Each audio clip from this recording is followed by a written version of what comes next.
Hello and welcome to Seeing Jesus with Paul Miller. I'm Liz Voberil and I'm here with Paul and our colleague Robert Rowe, our Student Ministries Director. This podcast is produced by seeJesus, a global discipling mission. We create discipleship tools and train people in how to use them. We like to say many organizations do important work helping the church be the hands and feet of Jesus, but seeJesus works on the imagination and the heart. We want to help the church rediscover the beauty of Jesus and catch a vision to live as he lived. We have been working at that goal lately by just retracing Jesus in the last days, weeks, hours of his life, by looking at this last of Paul's Person of Jesus studies called The Passion. And in our, we've gone through the cross, watched closely as Jesus died on the cross, and then we've begun this good news side of the journey with the resurrection. In our last episode, we talked a fair bit about Jesus and his interactions, first with Peter and John, and then with Mary right outside of the tomb. And today, we're going to turn our attention to some other aspects of that resurrection story.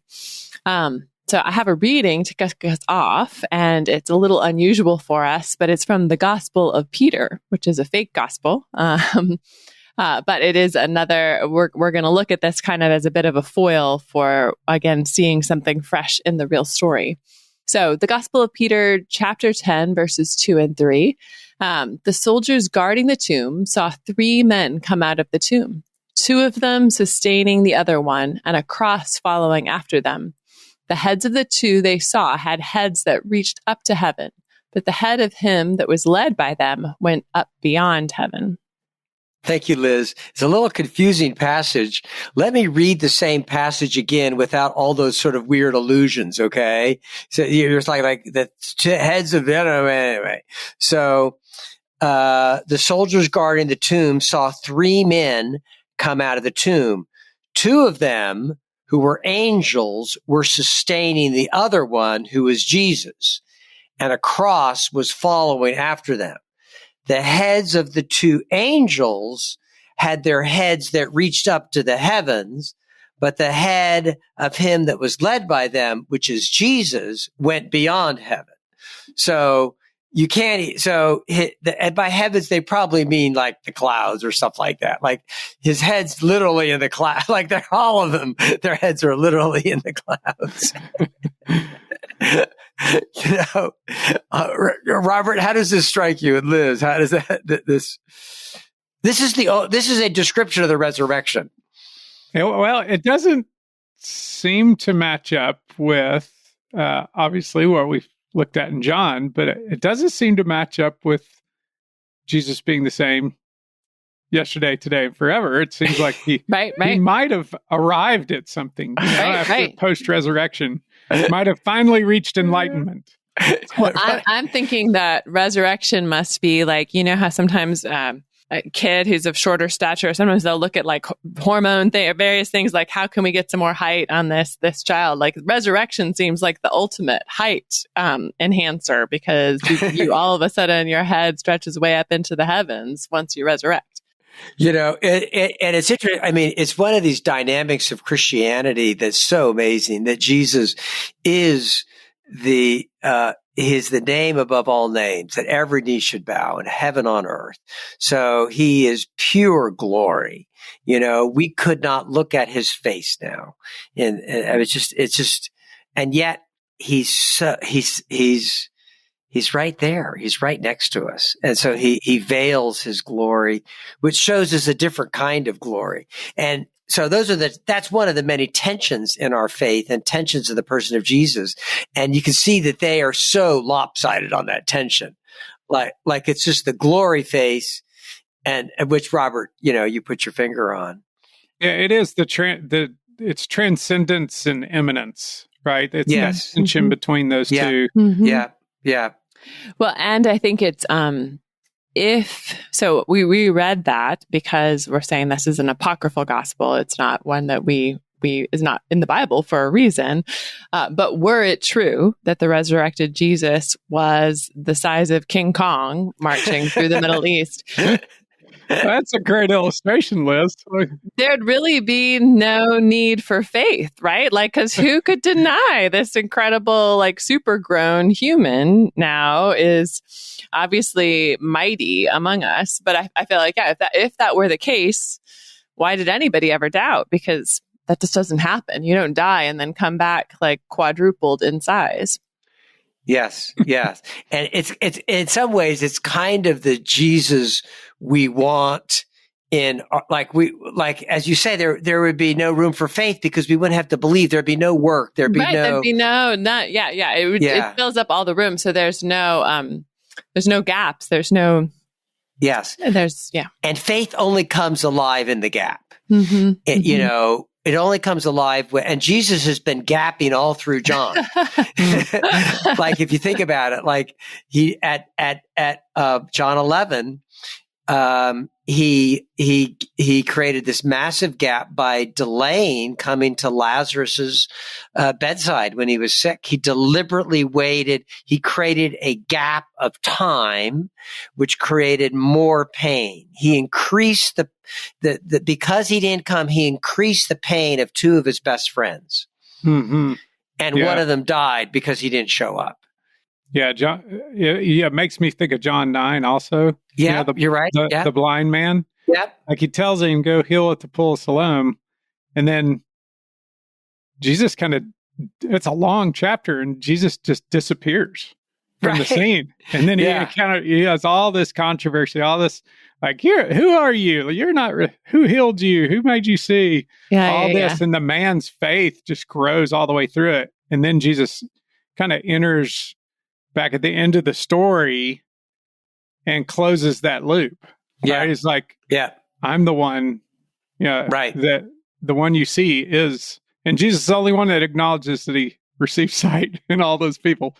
But it is that in the space that he leaves that man, you see the personality of this man come out and you see his faith emerge. Yes. Mm-hmm. Yeah. Mm-hmm. Yeah.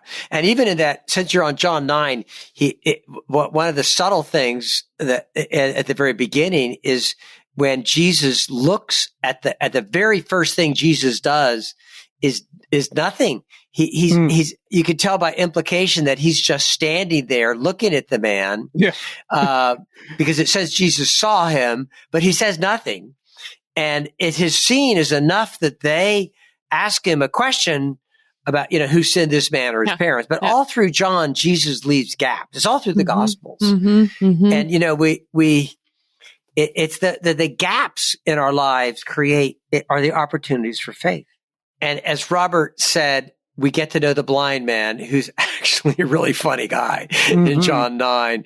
And we alluded to this briefly, but we also get to know, because Jesus, the reason we're sitting on this is because Jesus left space. It was actually at this point, it was the Gospel of Peter, the apocryphal Gospel of Peter, that helped me to realize how much space Jesus left. Because this picture, if you write it out, it visually sucks, as Liz, you said, it sucks up all the space. There's you can't relate to this guy.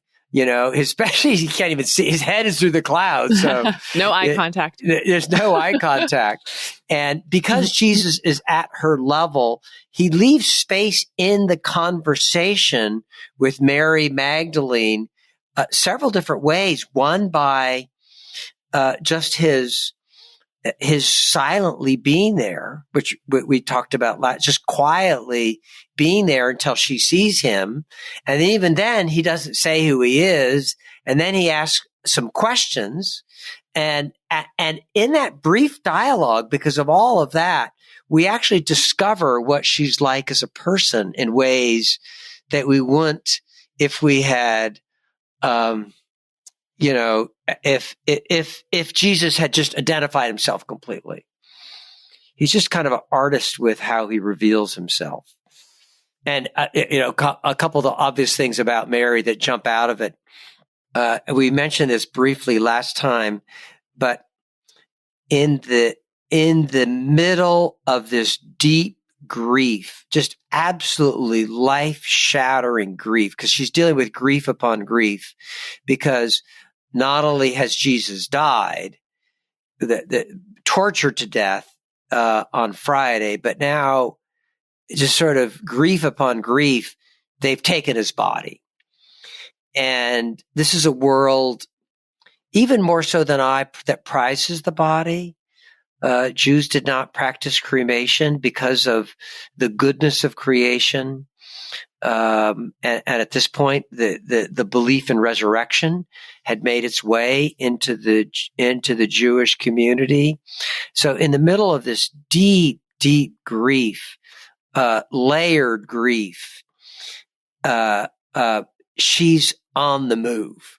I just love it. Like, she's just, she ran back to the disciples. She ran back again. So she's run 2 or 3 kilometers that morning, probably sprinted. And even then she's hunting, she's working. She's going to find that, like, she's very focused. She's not, she doesn't get lost in the grief as we do in our modern world. And she's also, like, what she says, to the quote, the gardener, as Robert mentioned, last time, when she says, if you've taken his body, show me where it is and I'll get it. And again, okay, it's not a nice thing to take someone's body. Okay. Well, and you've said before, Paul, like, it's probably not something she herself could have done, right? Right. But she'll find some people, she'll get the job done. Right. She's gonna, Yes. she's moving towards the problem, though. Obviously she'd have to organize other resources to actually do it. Yeah. She's a problem solver. You know what I mean? Like, I love managers who are like the way she is when she's talking with the angels, which I joked about last time, that, like, a bit like my wife, just ignoring the angels because she's focused on something else. They're not helping her, So she's very focused. She's very determined, and she's not, and that creates creative opportunity. That kind of, like she's just hunting. You know what I mean?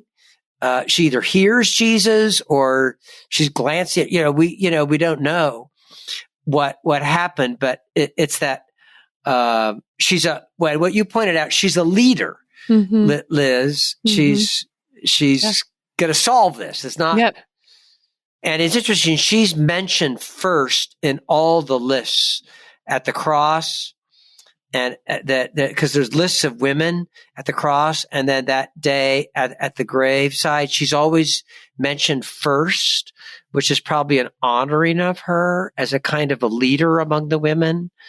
So we're seeing leadership gifts in her, like what you mentioned. Liz, I'll take her. She's going to solve the problem. Yeah. She's someone who's used to getting things done. I guess that's what I'm trying to say. Yeah. One thing I'm thinking about in terms of both what we're seeing in her and what you're saying about Jesus leaving space and this, in contrast to the Gospel of Peter.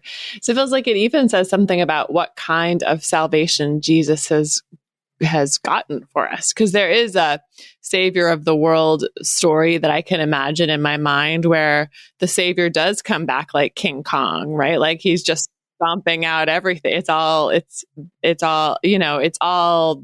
but this kind of a savior who comes back and then leaves room for Mary, like that's something different in that's like involves me being like, Mary doesn't have nothing to do. There's still work to be done. And there's room for her work to matter. Yeah. It's really lovely. So imagine a chart. If you just imagine a square, the Gospel of Peter, Jesus would be this big, gigantic circle in the square that just takes all the space away. And where Mary would be this little thing in the corner, crushed by the big circle. And what we see here in all our gospel accounts, but it's particularly vivid here, it's particularly vivid in Luke and John, is that Jesus is the same size as Mary. You can imagine a square where there's just these 2 circles, 2 people. And he as I keep meditating on this, thinking, and I think it's because all my instincts are to fill space. I mean, if you're the son of a Presbyterian pastor, a preacher man, a preacher man. you know, dad, there's a funny story about my dad. I learned so much from him. He was always teaching us, and I love to hear him learn, but to teach. So he would always hold court at dinner time. You know, he'd be always telling stories or something, and we'd always listen. And then he would take a bite, and all of us big mouths, 5 of us kids, would all launch into the conversation and interrupting one another. It went Italian at that point, you know. Everyone else was seizing the room while they could take it. Yeah. Except Karen, who was my youngest sister, and you know, we probably owe her a few apologies. But the 4 of us big mouths all launched it. We filled the space, and then Dad would finish chewing, and he said, "You're interrupting me," and we would all go silent, and then the discourse would continue. But it's I kind of want to give your dad like a leg of lamb in that situation or something like that's going to keep him going for a long time, so everyone else can talk. Well, as Jill said, the apple did fall far from the tree, but you know, it's just all my space. I'm a fixer. I see problems. And for me to wait on people and let them draw them out with questions is just an act of faith for me that I have to fight for every day. I have 3 or 4 prayer cards on it because it's just it's not my DNA. And I want Jesus' DNA to ask questions, to be slow to bring judgment. I've been praying this so many years that I would be quick to listen, slow to speak, slow to anger. And I mean, you wouldn't know that 5 hours later that I just prayed that, you know, because so I think of the training of the way our church trains its leaders. It trains them to talk, you know. Well, and even generally speaking, what people want from all leaders everywhere is to so fully fill the like organizational questions, like to create so much security that there's like, you can kind of like that. That's what we instinctively think of as safer, right? It's like to fill all the space. But there is something really different that Jesus is after. Robert, you want to say something? Well, I was just going to say, and when you see a leader who doesn't fill the space, and there's a dignity about them, there's something that draws you to them. Yeah. You know, I always think of like Jerry Rice, like one of the greatest wide receivers ever, right? He had there was no air about him. Like he never taunted other players. He just went about his work, wasn't showy, but he's one of the greatest receivers in NFL football ever. Yeah. Right.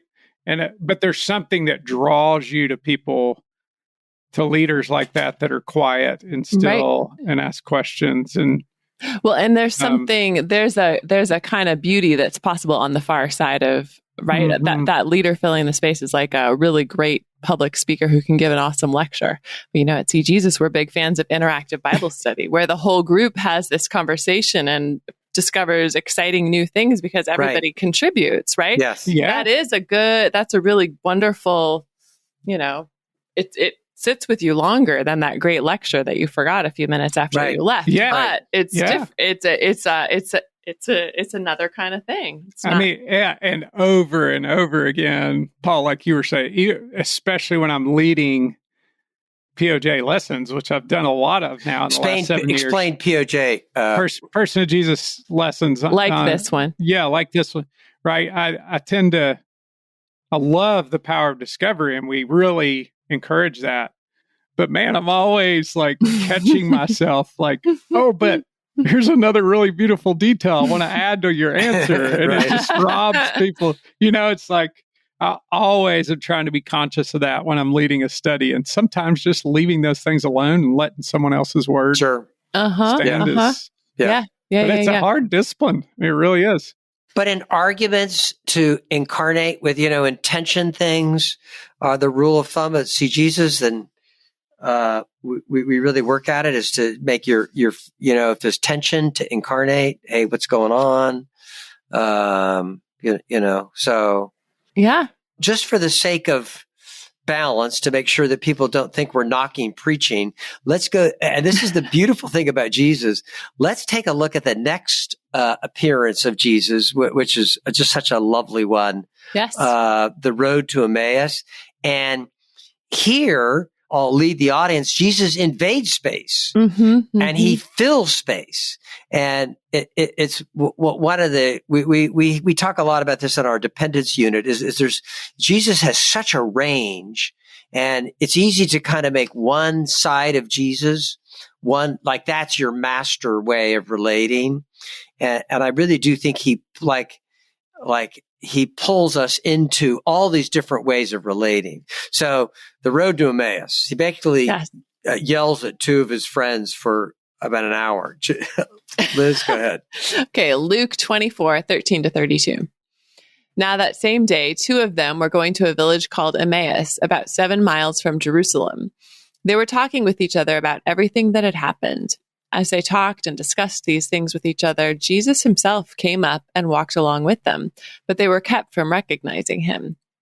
He asked them, "What are you discussing together as you walk?" They stood still, their faces downcast.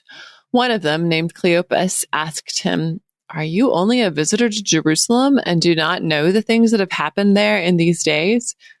"What things?" he asked. "About Jesus of Nazareth," they replied.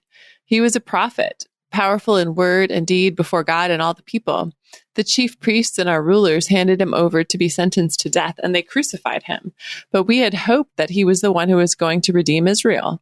And what is more, it is the third day since all this took place. In addition, some of our women amazed us. They went to the tomb early this morning and didn't find his body. They came and told us they had seen a vision of angels who said he was alive. Then some of our companions went to the tomb and found it just as the women had said, but him they did not see." He said to them, "How foolish you are, and how slow of heart to believe all that the prophets have spoken. Did not the Christ have to suffer these things and then enter his glory?" And beginning with Moses and all the prophets, he explained to them what was said in all the scriptures concerning himself. As they approached the village to which they were going, Jesus acted as if he were going farther. But they urged him strongly, "Stay with us, for it's nearly evening. The day is almost over." And he went in to stay with them. When he was at the table with them, he took bread, gave thanks, broke it, and began to give it to them. Then their eyes were opened, and they recognized him, and he disappeared from their sight. They asked each other, "Were not our hearts burning within us while he talked to us on the road and opened the scriptures to us?" That's amazing. Rembrandt has loved this scene and came back to it quite a few times, both in sketches and paintings. And it's just and he loved to capture the moment sort of where where Jesus either just after Jesus disappeared or just at the kind of the moment of the realization, right? Their eyes were open and they recognized him. So, and just at that moment, which is just really amazing. There's so many good things to reflect on here. What jumps out to you guys? Well, I love the humor in here. Like, do you not know what's been going on in Jerusalem? It just cracks me up every time. Yeah, and I just love the burning hearts at the end. Yeah, that's really beautiful. I love it that it's a little bit like Mary Magdalene, the way he's doing his resurrection. He's letting himself be unwrapped. It's just such he's an artist with his life. What a much better story. And he probably had to tell it that way because if he had told them directly, he couldn't have taught them so much if he introduced himself as, "Hey, Jesus, I'm back." That would have been too much for them, but because by hiding himself, he's actually able to teach them it looks like, we don't know what time of day it was. And so they're 7 miles from Jerusalem. So it's probably later afternoon, and then it's sundown. So it's probably an hour, we're guessing, but, they're able to absorb so much that probably has made it all through the new, the emphasis on Psalm 2. Psalm 2 is often quoted. I'm sure Jesus told them about Psalm 2 and Psalm 21, and just all the Psalms and Isaiah 53. And you can just imagine him, Deuteronomy with a greater prophet than Moses. So he that actually became the DNA of the New Testament then. Mm-hmm, all the references to scripture came probably directly from Jesus. Yeah. I just think like if he had stayed, if he went King Kong here, right? And Phil, like you say, they couldn't have engaged the real conversation. It just would have been impossible. So there is that same, he holds himself back from that. It's not that he couldn't have done that, right? He could have been, that could have done any of those things, but that restraint for the good of, there's something deeper he wants to work in them and in the conversation that they can only sit at a table without Jesus, a sort of supersized guy. Yeah. And then, of course, there's a hint of which Luke would be sensitive to, that when he was at table with them, he took bread, gave thanks, broke it, and gave it. That 4-part pattern is the pattern of communion. And it's the pattern of what happened with his own life. And it's a pattern of dying that's what God does. He takes us, give thanks, he breaks us, and then we're able to be given out to others. And it's the pattern of what we've called the J curve, but it's just all through scripture. So he turns it into a communion service. Well, there is so much to reflect on here. But it's great to see how what you said earlier from Hebrews, Jesus Christ, the same yesterday, today, and forever. It's just, he's the same person you meet in the Gospels. He's no different in his resurrection. He's still scolding people. Yeah, he scolds the disciples quite a bit, and he's intruding, and then sometimes he's leaving space. He's that, but he in both this. He breaks out of the box that we put him. He's just so different from any categories because he's just, the range of his love is so enormous. I had the privilege, back to the Mary Magdalene story, of sharing the story of Mary Magdalene with a woman who was dying. She was one of our trainers, and and she had hinted at me, and I had prayed for her daughter. And so Julie and Courtney and I thought, I just had this nudge from the Spirit. She was 3 hours away. So we drove down together, and I didn't know if I could get 5 minutes with her because she had been hostile to Christianity, but she was dying of cancer. And she had been at a devout Christian college that I knew well and recommended to people. And she had just gotten turned off by a speaker who just maybe lacked compassion, and it sort of started a downward spiral in her. And she went into full liberalism, and a good person, you know what I mean? She had not made a mess of her life at all. But here she was dying.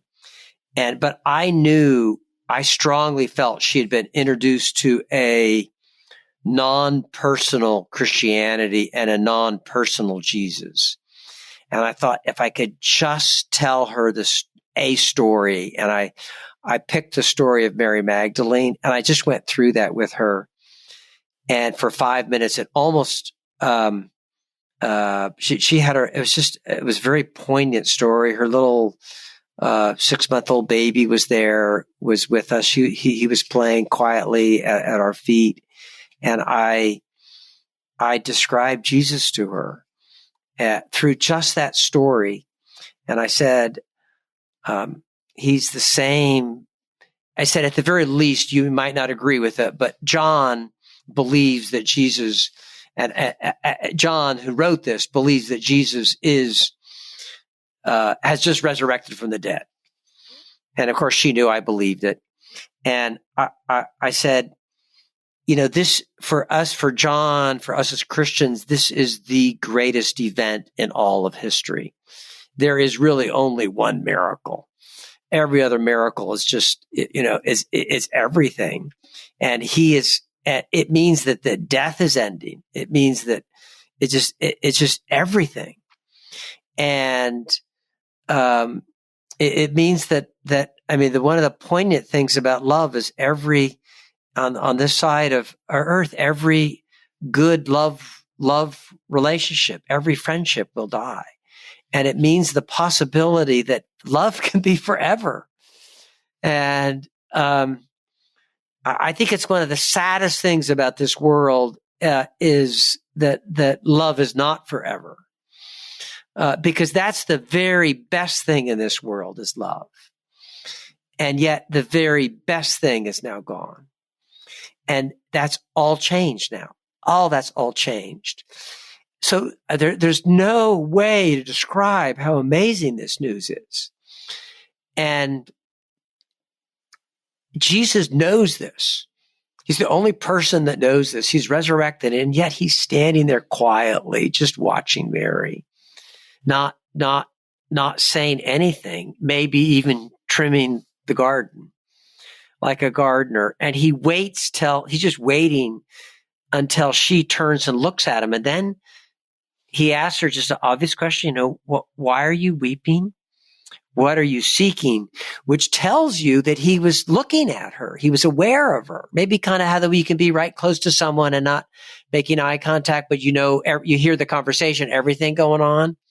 So, and he draws her out. He draws her out with two questions. And that's when she answers and said, look, if you've taken his body, I don't want to bother you. I just want his body. And I'll take care of it. And that's when he says this one word, Mary. And he makes the resurrection announcement about her. He crafts the scene so he uses her name, not his name, to announce the glory of his resurrection. It's just stunning. And I think she believed that this young woman I talked to.